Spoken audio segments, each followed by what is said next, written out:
creatively, this project is different. Just the process of making it was different. I didn't isolate myself to G Unit. I worked with producers outside of Eminem and Trey, and I got some other different things I've done. Like I actually featured with Justin Timberlake, and the record is from a perspective of someone that says, I don't want to, but I will if I have to. It's like when you got your back against the wall, you know. So I'm excited. I feel like everybody will hear it, and it'll set a strong enough impression on this time period. And I only think I say that specifically because I feel like music marks time. Right. You know, like there's a song come on and you'll remember what you was doing in that period. Like I wanted to make the record have human emotions, mood music. Right. You know, so I was trying to capture joy in the laughter that I put on the chorus of Straight to the Bank. I came up with the concept to write the album this way after the fact and went and did it. Because I recorded 10 records to the concept before I self-destruct. It's scheduled to release February 4th. So June 26th, Curtis, February 4th, Before I Self-Destruct, which is my final album requirement for Interscope, final studio album. And the album afterwards is the greatest hits. I signed a 5-album deal, but the 5th album is the greatest hits. The album 4 will be released on the anniversary of Get Rich or Die Trying, February 4th, so I'm excited. As far as it being street, what I did on Hate It or Love It, or MVP, you know, some of them might know it MVP if they listen to the documentary. On that record, there was lyrics that had to be from me being 6 years old. My mom's passed when I was like 8. And I said, coming up, I was confused, my mama kissing a girl. Confusion occurs coming up in the cold world. You know, daddy ain't around, probably out committing felonies. My favorite rapper used to sing, check out my melody.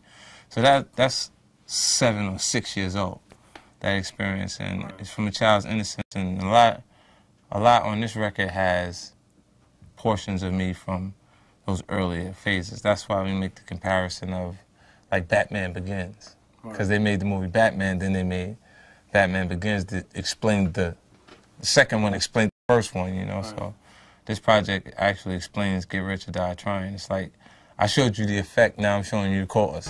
I had a vision initially that my focus was to establish the entire camp and crew. The first thing that I said on Get Rich or Die Trying was, G, well, we in. Right after the success of the record, Interscope was dying for me to release a second project, and instead I released Beg for Mercy, then The Hunger for More, and Straight Out of Cashville. I put my crew in front of me on no level, because I had already achieved enough success on that first project to be content with that as my entire career. It's too late to hate. You should have did that February 4th, the first album.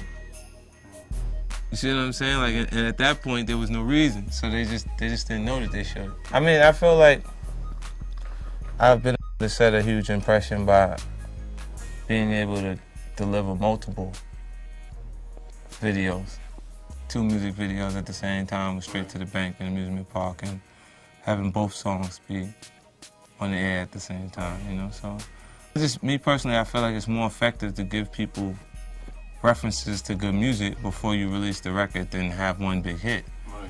You know, I've seen artists, examples right in front of me, like Rich Boy with Those Some D's, and Mims with This Is Why I'm Hot, like big records. But they didn't actually translate into record sales because it's the only records the public knows from them. Like, I built a big consistency before Get Rich came out, with all of the mixtape material. So as soon as they heard 50 Cent and Eminem and Dr. Dre, when you wanted to make reference to that, you had 5 albums worth of material on the internet that you could go listen to and give you an idea of what you should expect. G Unit Clothing, they should expect huge growth in that area. My businesses, I'm anticipating they're doing a lot better. I had new designers come on.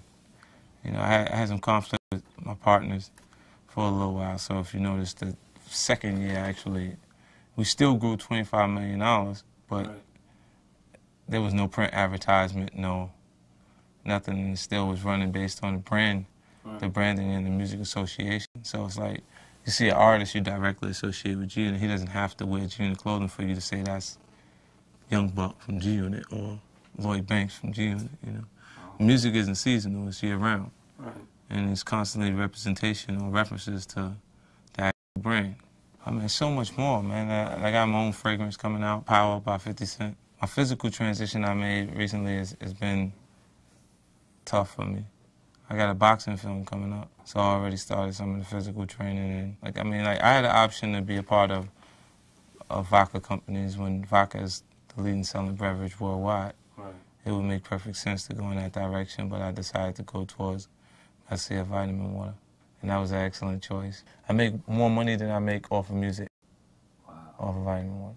It came just something I came across while I was in the gym. A drunk, I actually found it on Sunset Boulevard in Los Angeles. Came out the gym, drunk in, and I hit the bottle and the name and stuff to my lawyers and asked them to do research to see if it was possible for me to make a deal. It's a private-owned company. It's based in Queens. Right. You know, it's the best, man. Are you worth over $250 million? $250 million? Yeah, I like to think so at this point. I mean, but do you mean, do I have $250 million in the bank, or do you mean are my companies, if I was liquidated? Yeah. Jim is so far from being over, you know what I mean? It's just the beginning, we're just getting started, and they'll have hip-hop itself go through a point where we're 30% down, hip-hop music period. Then of course your head crew is gonna appear to be going down because they're not meeting those high standards to the bar I set. I set those standards based on selling 12 million records on my first album and 9.8 on the next one. And we're going into the third one, and everybody's expectations is, yo, do you think you can do it again? You know why they put me in competition with myself? Because there ain't nobody else for me to compete with. Only person I can look to that's bigger than me is Eminem. That's it, worldwide. You know, so, and I had him for feedback. I used constructive criticism. Like, yo, what you think? Or, you think I should post off or leave this on the record, or help me with the sequence? What song, you know what I mean, this one this means this why it has to stay there. You see what I'm saying? Like, for other reasons. Like, I just, when I told you I went to Detroit, as soon as I landed in Detroit, I called them, yo, what's up, what you doing? You got people that say, I'm not hood because of my financial space. You know, like, I'm not gonna stand on the corner with you and smoke a blunt when I don't smoke weed, and there ain't no reason for me to stand on the corner. There's nothing productive in it. For me, early on, I probably would have stood on the corner with you because there was nothing else for me to do outside of standing on the corner. I hadn't found a better direction than that at that point. Hey, what's up? Yo, this is 50 Cent. This is the L.I.F.E DVD magazine, volume 5. Respect the resume, you heard me?